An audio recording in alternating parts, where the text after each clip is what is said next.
3.19 at Savatthi. Then King Pasenadi of Kosala approached the Blessed One, paid homage to him and sat down to one side. The Blessed One then said to him, "Where are you coming from, great king, in the middle of the day?" Here, Venerable Sir, the financier, the Pali word is Sakti. In Malaysia we say Chattia. So this Chattia is like a financial person who lends money lender.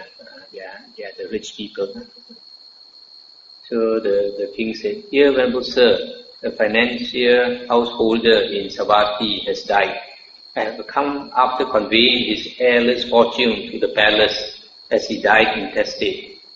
There were 80 lakhs of gold, not to speak of silver, and yet, Venerable Sir, that financier householder's meals were like this. He ate red rice along with sour gruel. His clothes were like this. He wore a 3-piece hempen garment. His vehicle was like this. He went about in a dilapidated little cart with a leaf awning." Let's stop here for a moment. So here the king is saying that this rich man, he had 80 lakhs of gold. There's supposed to be a great amount of gold, a very, very rich person.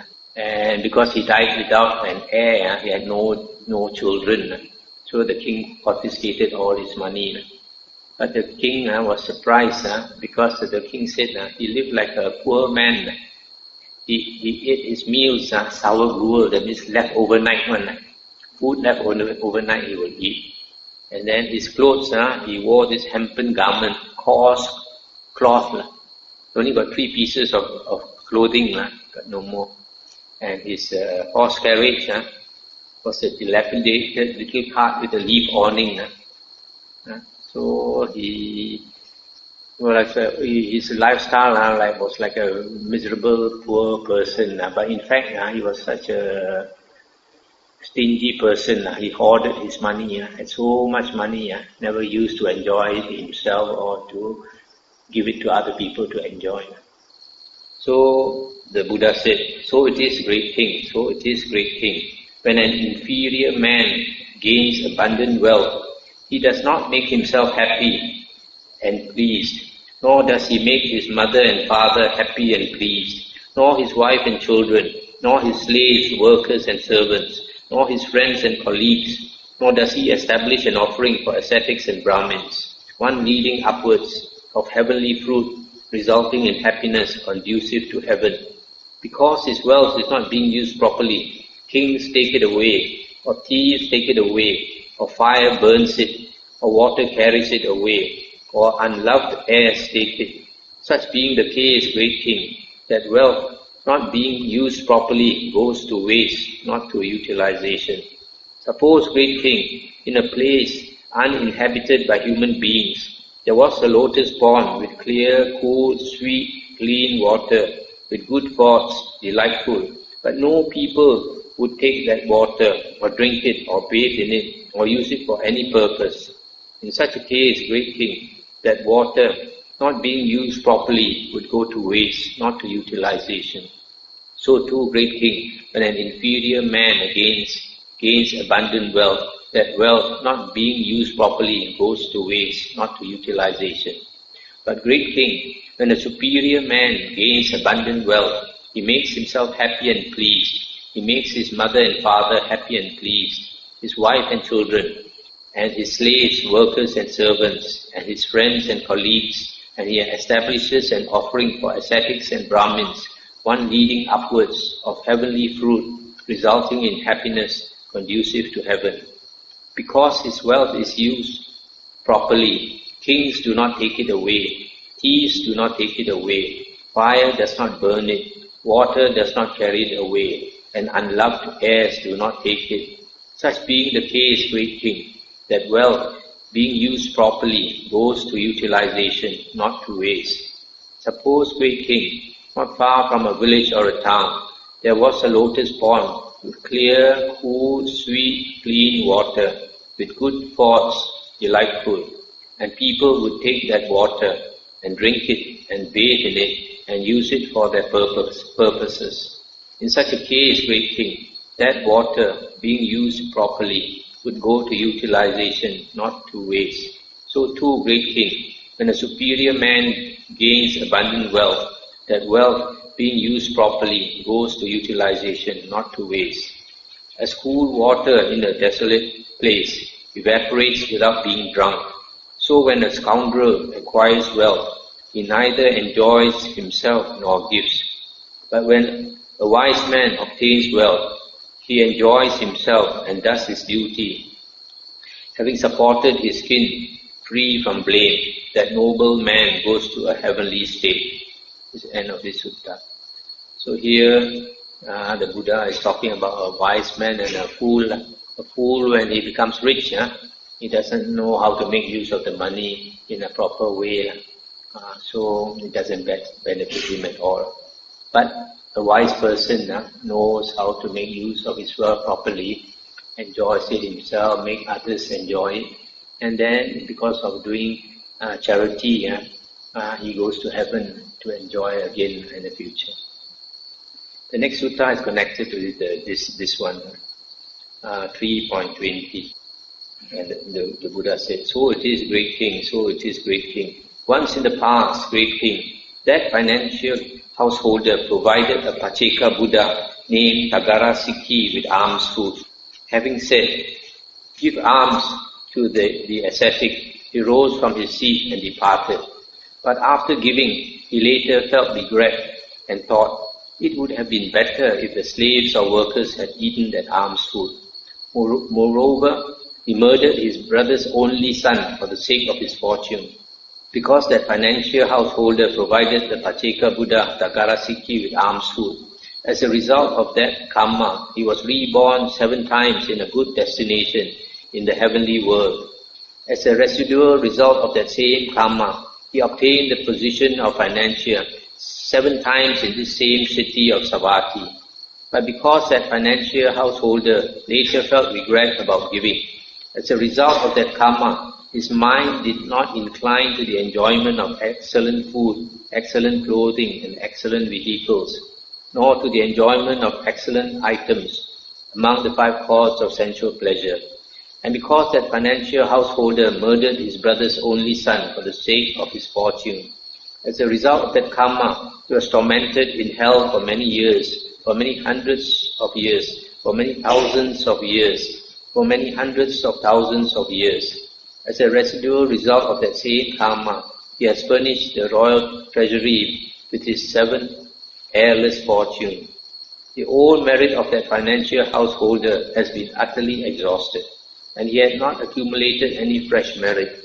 But today, great king, the financial householder is being roasted in the great Roruva hell. So, venerable sir, that financial householder has been reborn in the great. The king asked, "So, venerable sir, that financial householder has been reborn in the great Roruva hell?" The Buddha said, "Yes, great king, that financial householder has been reborn in the great Roruva hell. Grain, wealth, silver, gold, or whatever other possessions there are, slaves, workers, messengers, and those who live as one's dependents, without taking anything, one must go. Everything must be left behind. But what one has done by body or by speech or mind, this is truly what is truly one's own. This one takes when one goes. This is what follows one along, like a shadow that never departs. Therefore, one should do what is good as a collection for the future life. Merits are the support of living beings when they arise in the other world." So here, the Buddha is explaining the background, the story of this financier.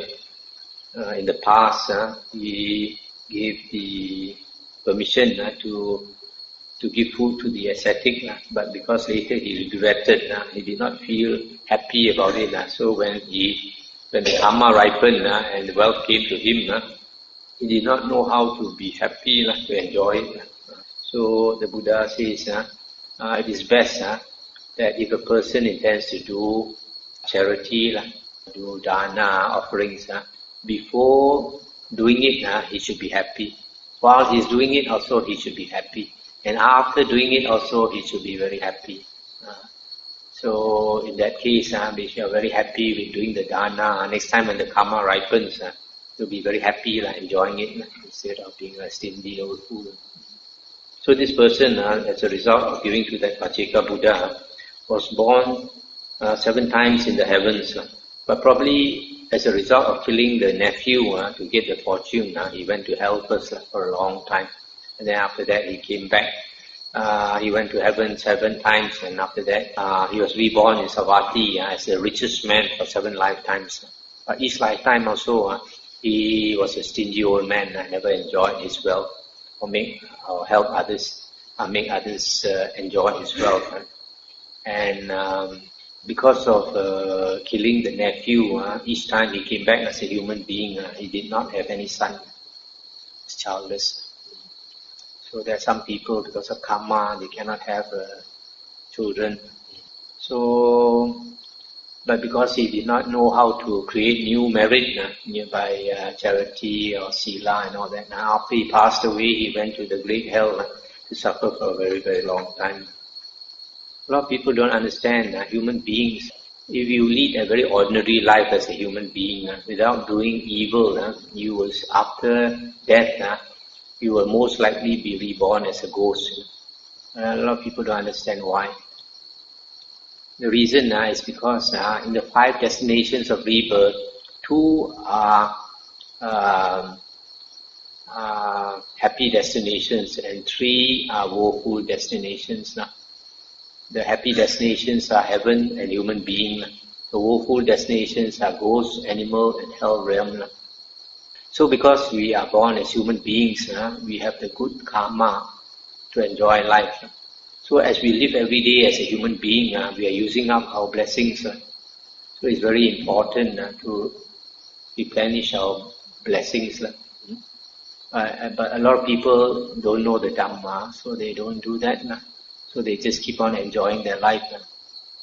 And at the end of their lifespan, they would have used up a lot of good karma. So they do not have enough blessings to come back as a human being. So they will naturally fall into the ghost realm. And then if they have hurt other beings, then they will be born in the animal realm. And they have done a lot of serious evil, and they'll be reborn in hell. So that's why it's very important that people do a lot of merit. 3.24. At Savatthi, sitting to one side, King Pasenadi of Kosala said to the Blessed One, "Venerable Sir, where should a gift be given? Where should charity be given?" And the Buddha said, "Wherever one's mind has confidence, great King." I think the Pali Text Society translation, they said, the Buddha said, when you were asked where should a gift be given, the Buddha said, "Give wherever you like." And then the king said, "But Venerable Sir, where does what is given become of great fruit?" Then the Buddha said, "This is one question, great king. Where should a gift be given? And this another. Where does what is given become of great fruit?" Now stop here for a moment.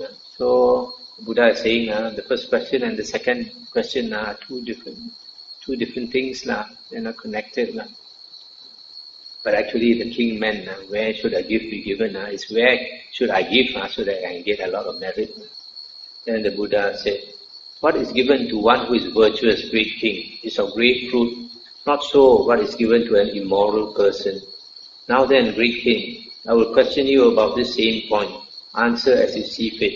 What do you think, great king? Suppose you are at war and a battle is about to take place. Then a Khattiya youth would arrive. Khattiya youth is a warrior caste. One who is untrained, unskillful, unpracticed, inexperienced, timid, petrified, frightened, quick to flee. Would you employ that man? And would you have any use for such a man?" And he said, "Surely not, Venerable Sir." Similarly, the Buddha said, suppose a Brahmin youth arrived, or a Vesa youth, a merchant class, or a Sudha youth, a laborer class. who is untrained, unskillful, unpracticed, inexperienced, timid, petrified, frightened, quick to flee, would you employ that man? And then he said, surely not, Venerable Sir. What do you think, great king? Suppose you are at war and a battle is about to take place. Then a Khattiya youth would arrive who is trained, skillful, practiced, experienced, brave, courageous, bold, ready to stand his place. Would you employ that man, and would you have any use for such a man? Surely I would, Venerable Sir. The Buddha said, similarly, suppose a Brahmin youth came, or a Vesa youth, or a Sudha youth, one who is trained, skillful, practiced, experienced, brave, courageous, bold, ready to stand his place. Would you employ such a man? And he said, surely I would, Venerable Sir. And the Buddha said, so too, great king, when a person has gone forth from the household life into homelessness, no matter from what clan, if he has abandoned 5 factors and possesses 5 factors, then what is given to him is of great fruit. What 5 factors have been abandoned? Sensual desire has been abandoned. Ill will has been abandoned. Sloth and torpor have been abandoned. Restlessness and remorse have been abandoned. Doubt has been abandoned. Stop here for a moment. So here the Buddha says, this person, if you give to him, the merit is great, is a person who has abandoned 5 factors. These 5 factors are sensual desire, ill will or anger, sloth and torpor, restlessness and remorse, and doubt. These 5 factors are called the 5 hindrances. These 5 hindrances envelop us so that we do not have wisdom. What 5 factors does he possess? He possesses the aggregate of virtue of one beyond training, the aggregate of concentration of one beyond training, the aggregate of wisdom of one beyond training, the aggregate of liberation of one beyond training, the aggregate of the knowledge and vision of liberation of one beyond training.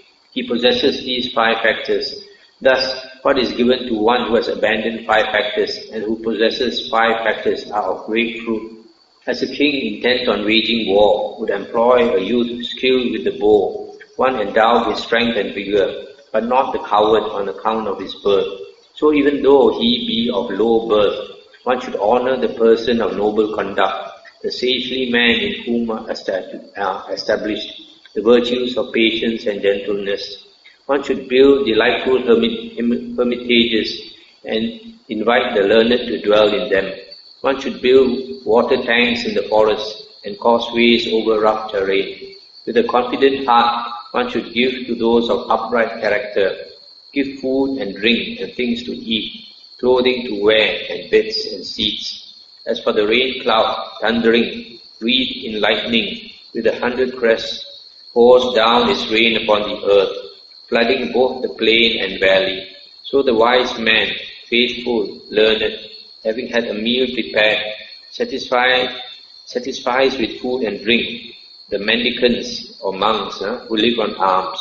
Rejoicing, he distributes gifts and proclaims, give, give. For that is his thundering, like the sky when it rains. That shower of merit so vast will pour down on the giver. So this is the end of the sutta. So here the Buddha is explaining to the king that the highest merit is to give to a person who has gone beyond training, that means the Arahant, an enlightened person. Here the Buddha is talking about abandoning 5 factors and possessing the 5 other factors. Now the first 5 factors are, if a person abandons, then he has attained to concentration, samadhi, development of the mind. But that is not necessarily an enlightened person, not necessarily an enlightened person. But the second 5 factors, if he possesses, then he is an enlightened person. So the Buddha finally says, a wise person should do a lot of charity and encourage others to do charity. Then the merit will come back to him, just like the rain raining down on the earth. This is the last sutta in the Kosala-samyutta, in chapter 3. The simile of the mountain, 3.25. As Savatthi, Then in the middle of the day, King Pasenadi of Kosala approached the Blessed One. The Blessed One said to him as he was sitting to one side, "Now where are you coming from, great king, in the middle of the day?" "Just now, Venerable Sir, I have been engaged in those affairs of kingship typical for head-anointed Khattiya kings, who are intoxicated with the intoxication of sovereignty, who are obsessed by greed for sensual pleasures, who have attained stable control in their country, and who rule having conquered a great sphere of territory on earth. What do you think, great king? Here a man would come to you from the east, one who is trustworthy and reliable. Having approached, he would tell you, 'For sure, great king, you should know this.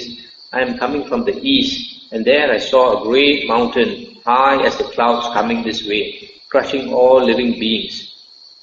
Do whatever you think should be done, great king.' Then a second man would come to you from the west, and similarly a third man from the north, and a fourth man from the south, one who is trustworthy and reliable. Having approached, he would tell you, 'For sure, great king, you should know this. I am coming from the south, and there I saw a great mountain, high as the clouds, coming this way, crushing all living beings. Do whatever you think should be done, great king.' If, great king, such a great peril should arise, such a terrible destruction of human life, the human state being so difficult to obtain, what should be done?" So here, the Buddha, when he talked to this king, he found that this king was so intoxicated with being a king. He said, "We kings, we enjoy life. We are greedy for sensual pleasures because we have a stable control of the whole country." So the Buddha saw that he was too complacent. So the Buddha brought up a simile. The Buddha said, "Suppose 4 men from the 4 directions, north, south, east, west, came running to you and told you this high mountain is coming and crushing everyone in its path. So when it comes to you, you will also be crushed under the mountain. So you better do what you think is best." So the Buddha asked him, "In that case, what do you think should be done?" Then the king replied, "If, Venerable Sir, such a great peril should arise, such a terrible destruction of human life, the human state being so difficult to obtain, what else should be done but to live by the Dhamma, to live righteously, and to do wholesome and meritorious deeds?" And the Buddha said, "I inform you, great king, I announce to you, great king, aging and death are rolling in on you. When aging and death are rolling in on you, great king, what should be done?" Then the king said, "As aging and death are rolling in on me, Venerable Sir, what else should be done but to live by the Dhamma, to live righteously, and to do wholesome and meritorious deeds? There are, Venerable Sir, elephant battles fought by head-anointed Khattiya kings, who are intoxicated with the intoxication of sovereignty, who are possessed by greed for sensual pleasures, who have attained stable control in their country, and who rule having conquered a great sphere of territory on earth. But there is no place for those elephant battles, no scope for them when aging and death are rolling in. There are, Venerable Sir, cavalry battles fought by head-anointed Khattiya kings. There are chariot battles, infantry battles, but there is no place for those infantry battles, no scope for them when aging and death are rolling in." I'll just stop here for a moment now. Here the king is saying, "I have a great army, I have great strong elephants and fast horses and soldiers and everything which I can use to fight battles. But when death, aging, sickness and death come crushing in, rolling in, you cannot use all these soldiers, all these elephants and all that to fight it. In this royal court, Venerable Sir, there are counsellors who, when the enemies arrive, are capable of dividing them by subterfuge. But there is no place for those battles of subterfuge, no scope for them when aging and death are rolling in." Let's stop here for a moment. Here he says he has counsellors. These counsellors or advisors to the kings are Brahmins. These Brahmins are well known for their mantras, what we call Chao, Jiu. And these mantras are very powerful. They can work miracles and sometimes can harm others. So he says, but when old age, sickness and death come rolling in, even these Brahmins he cannot use to help him. In this royal court, Venerable Sir, there exists abundant bullion and gold stored in vaults and depositories, and with such wealth we are capable of mollifying the enemies when they come. But there is no place for those battles of wealth, no scope for them when aging and death are rolling in. So here he says he has a lot of treasures, a lot of wealth. If enemies come, I can use the wealth to buy them. But in this case, when aging, sickness and death come rolling in, all that wealth is useless. As aging and death are rolling in on me, Venerable Sir, what else should be done but to live by the Dhamma, to live righteously, and to do wholesome and meritorious deeds? And the Buddha said, so it is, great king, so it is, great king. As aging and death are rolling in on you, what else should be done but to live by the Dhamma, to live righteously, and to do wholesome and meritorious deeds? This is what the Blessed One said. Having said this, the Fortunate One, the teacher, further said, just as mountains of solid rock, massive, reaching to the sky, might draw together from all sides, crushing all in the four quarters, so aging and death come, rolling over living beings. Tatyas, Brahmins, Vesas, Sudras, Chandalas and scavengers. They spare none along the way, but come crushing everything. There is no ground there for elephant troops or chariot troops and infantry. One cannot defeat them by subterfuge or buy them off by means of wealth. Therefore a person of wisdom here, out of regard for his own good, steadfast, should settle faith in the Buddha, Dhamma and Sangha. When one conducts oneself by Dhamma, with body, speech and mind, they praise one here in the present life, and after death one rejoices in heaven. That's the end of the sutta. So here the Buddha is saying, every one of us will be crushed by aging, sickness and death. Now they are coming in from the four directions. So there's nothing for us to do except to live by the Dhamma and do good deeds, not to harm others, and to learn the Dhamma, meditate, etc. Get as much merit as we can, so that when we close our eyes, we can carry along all this merit on our long journey in samsara. In fact, if you are smart, your journey in samsara will be very short. Any question? Quite happy because last night and tonight I finished 2 Samyuttas. Because some of the later Samyuttas are very tough going, like Satipatthana Samyutta, 5 aggregates Samyutta, they are extremely long.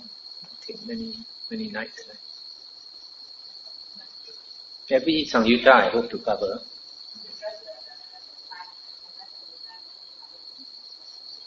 Yes, but this is the complete Samyutta Nikaya. I like to go through everything if possible.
If you state a fact, it's not bad karma.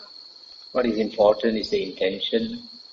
If somebody asks you and you state a fact, it's not bad karma. But if you rumor mongering, talking bad to so many people about a certain monk, that is bad. So basically what the intention is, that's important. But as far as the merit of giving to monks, in the suttas the Buddha said that the highest merit is to give to the Sangha as a whole. If your intention is to support the Sangha, not a particular monk, that is the best merit. So it doesn't matter so much whether the monks practice or not. if your intention is to support. Of course, like if there are many monasteries, then you can choose which monastery you want to go. Sometimes some people say, oh, because the Sangha means 4 monks or more, so they think when they do dana, you must have 4 monks or more, that is Sangha dana. No, I don't think it's quite true. In fact, it cannot be true. Why, Because in the Vinaya books, the Buddha says, if a gift is given to the Sangha, say somebody offers 20 robes, and he says, these 20 robes is for the monk Sangha and the nun Sangha. That means the Bhikkhu Sangha and the Bhikkhuni Sangha. Then the Buddha says, these 20 robes should be equally divided. That means 10 for the Bhikkhu Sangha, the monk Sangha, and 10 for the Bhikkhuni Sangha. And it doesn't matter if you have 30 or 40 monks and you have 1 nun. Even if you have 1 nun, 20 robes should go to her. Because it is not actually to her, it is for the Bhikkhuni Sangha. So if she is alone, she cannot use 20 robes, doesn't matter, because it's for the future Bhikkhunis who come. So that 1 nun can represent the entire Bhikkhuni Sangha. So sometimes if a monastery has only 1 monk, and you offer for the sake of the Sangha, even though there's 1 monk, it still represents the Sangha. Because whatever offerings he receives, he's going to keep it for the future monks who come. So a lot of people don't understand. They must have 4 monks.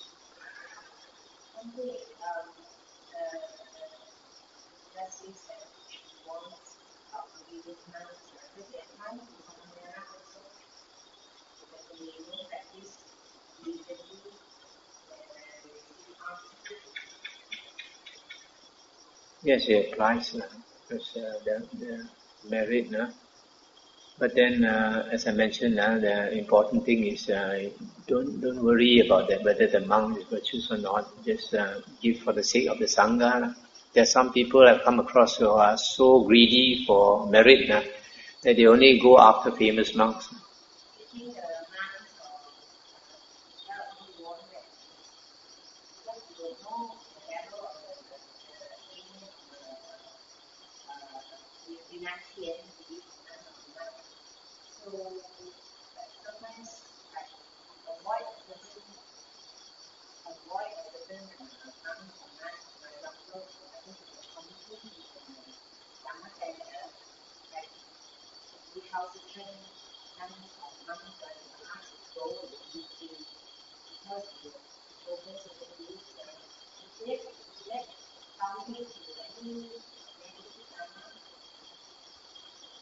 I don't think so, because if certain monks or nuns are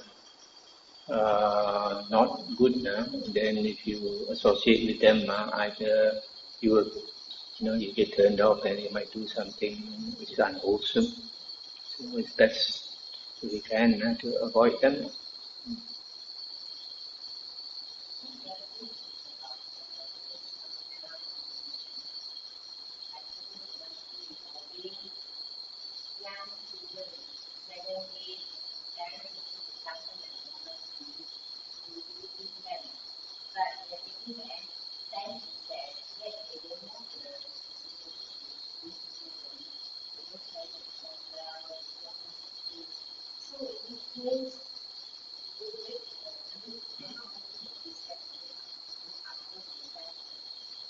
You see, in the Vinaya books, initially the Buddha did not state what is the minimum age for novice monks.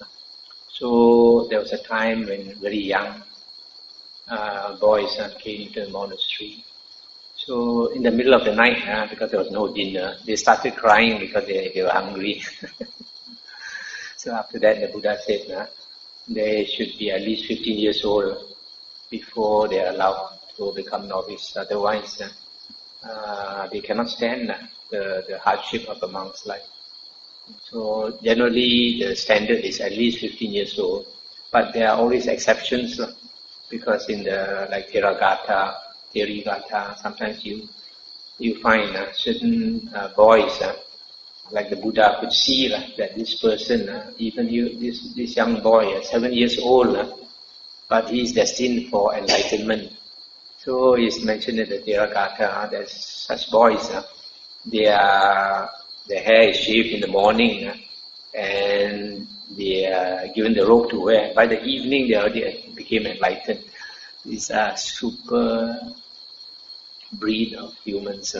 So unless you have such exceptional cases, generally it is not advisable to accept those below 15 years. In fact, a few years ago, some parents wanted their children to become novice here, so we accepted them. Then I think there were 4. One was 16, one was 15, one was 13, and one was 12. And the 12 and the 13, they being quite young, they were childish, and at night they opened the fridge and stole some dark chocolate to eat. So after that, we decided that minimum age here we will accept is 15. The transfer married.